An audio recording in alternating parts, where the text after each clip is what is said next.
Papadudot sa kabila ng pangungumbinsi ni Kate na huwag ko nang muli pang balikan ang asawa ko ay hindi ko rin po nasunod yon. Dumating din kasi si Arnold sa bahay ni na Kate para humingi ng tawad sa akin. Nalaman niya raw sa isang pinsan ko na nandun ako kina Kate kaya doon din niya ako pinuntahan. Papadudot nakiusap si Arnold at halos umiyak at paulit-ulit na humingi ng tawad na tinanggap ko rin sa huli. Lumuhod na rin kasi siya noon sa harapan ko at hindi ko na nga rin napigilan ang sarili ko na maiyak. Nang ipaalala niya sa akin ang pangako na binitawan namin sa araw ng kasal namin sa simbahan. Na magsasama kami sa hirap at ginhawa at sinabi niya noon na gusto na niyang muling tuparin yon. Bumalik din tuloy sa isipan ko ang masasayang mga araw na magkasama kami at kung gaano siya naging mabuting asawa bago nawala ang anak namin. At doon na nga ako tuluyang nag-decide na sumama na sa kanya pauwi ng bahay namin. Papadudot, tinupad ni Arnold ang pangako niya na magbabago na siya at babawi na sa lahat ng mga naging pagkukulang at pagkakamali niya sa akin. Sinabi niya sa akin na kung gusto ko raw na bumalik sa pagtatrabaho ay hindi na raw niya ako pipigilan. Siya na nga rin ang madalas na nagluluto sa bahay namin kahit pagaling siya sa trabaho o kaya ay bago siya umalis ng bahay. Madalas din siyang may pasalubong na mga pagkain sa akin kapag umuuwi siya.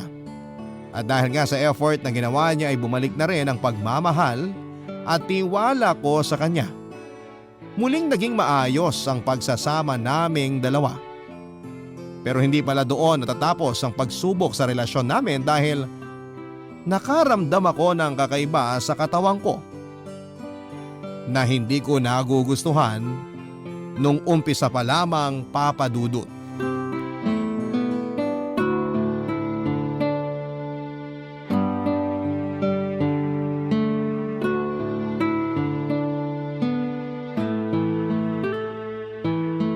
Kumusta ka naman dito sa bahay nyo? Ayos naman. Ayos naman na ayos lang talaga? O nagkukunwari na ayos lang?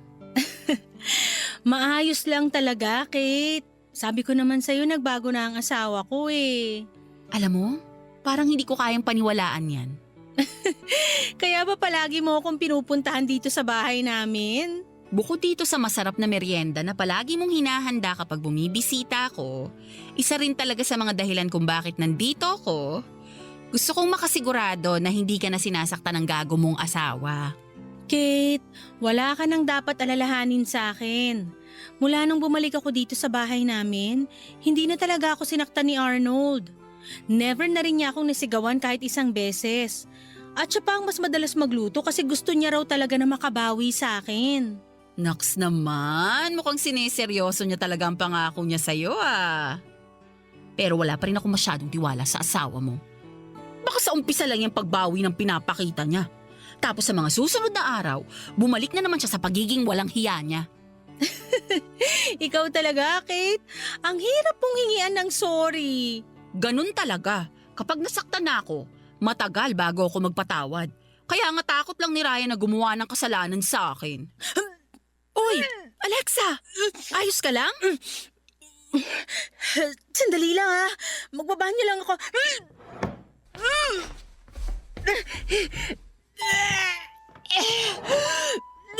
Uy! Sigurado ka bang okay ka lang? Ano bang nangyayari sa'yo?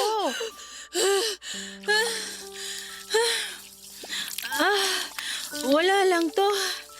Sumama lang bigla yung timpla ng tiyan ko. Sumumalang ba talaga ang timpla ng tiyan mo? O may iba kang gustong sabihin sa akin? Kilala kita, Alexa. Alam ko kapag may tinatago ka sa akin at hindi masabi-sabi.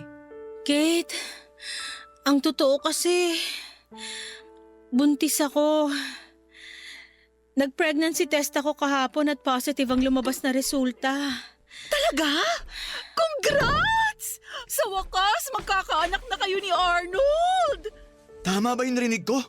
Buntis ka, Alexa? Nako, sakto. Nandito na pala yung asawa mo. O ibibigay ko na muna ang moment na to sa inyo. Aalis na ako para makapag-usap kayong dalawa. Congrats uli, Alexa! Tawagan mo na lang ako mamaya, ha? Sige, Arnold, una na ako. Bye! Totoo bang Magkakaanak na tayo, Alexa! Arnold, bakit nakauwi ka na kagad dito sa bahay? Di ba dapat mamaya pa ang tapos ng shift mo? Alexa! Yung tanong ko muna sagutin mo. Totoo ba yung narinig ko? Totoo bang buntis ka? Oo. Woo! Salamat po! Sa wakas buntis na ang asawa ko! Magiging tatay na ako! Woo! Uy, Arnold, huwag kang maingay. Baka may magalit na kapitbahay dahil sa kakasigaw mo dyan at mareklamo pa tayo sa barangay. Nako, sorry. Sobrang natuwa lang talaga ako at hindi makapaniwala.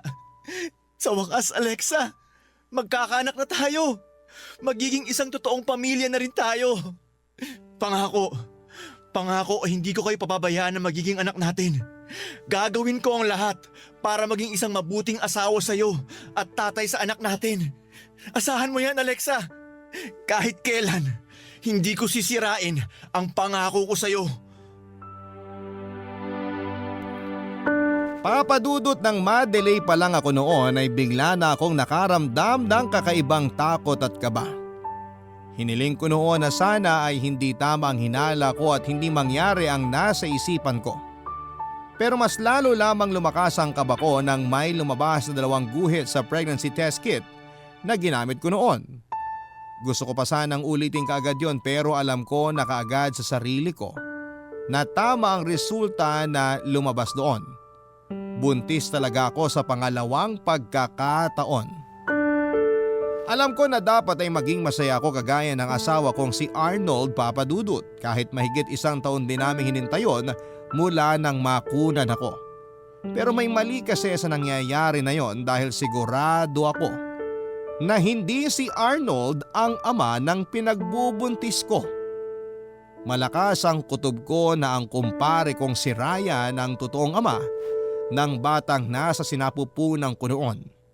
Pero wala akong pinagsabihan na kahit na sino tungkol sa bagay na yon. Kahit pa nga kay Ryan ay hindi ko sinabi ang hinala ko. Naging sobrang saya rin naman ni Kate nang tawagan ko siya at sabihin ko na totoo nga na buntis ako. Sinabi niya na ang anak daw namin ni Arnold ang magiging daan para tuluyan na kaming maging isang masayang pamilya ng asawa ko. Papadudot nang makapanganak ako ay doon ko nakumpirma sa sarili ko na hindi talaga si Arnold ang tatay ng baby ko. Wala man lang itong kahit na anong namana sa itsura niya. At kung pagmamasdan siya ng mabuti malaki ang pagkakahawig niya kay Ryan. Hindi tuloy buo ang sayang nararamdaman ko noon dahil sa pangyayari na yon at paano ako magiging totoong masaya kung ang tatay ng anak ko ay ang kumpare namin ng asawa ko. Hindi ko alam kung paano nangyari na parang naramdaman din ni Ryan na siya ang tatay ng anak ko. Dahil minsan niya akong kinausap tungkol dito. Tinanong niya kung sino raw ba talaga ang tatay ng anak ko at syempre mariin ko yung tinanggi. Paulit-ulit kong sinabi sa kanya na si Arnold ang tatay ng baby ko. Kaya naman kaagad niya rin akong tinigilan. Papadudot ngayon ay magta-3 taon na ang anak ko at habang lumalaki siya ay mas lumalabas ang pagkakahawig niya kay Ryan. Nagiging dahilan din yon para lamunin ako ng takot at konsensya. Hindi ko na tuloy alam kung ano pa ba ang dapat kong gawin. Dapat ko bang sabihin na kay Arnold ang totoo kahit sobra na siyang napamahal sa anak ko? Naging mabuting kaibigan sa akin si Kate at sigurado ako na masisira ang pagkakaibigan namin kapag nalaman niya na may nangyari sa amin ang asawa niya. Pero hanggang kailan ko dapat itago ang lihim na ito? Hanggang kailan ako magsisinungaling sa kanilang lahat? Sana po ay matulungan niyo po ako sa problema kong ito at maraming salamat po sa pagpili nitong sulat ko. Ang inyong forever kapuso at kabarangay, Alexa. Barangay Love Stories.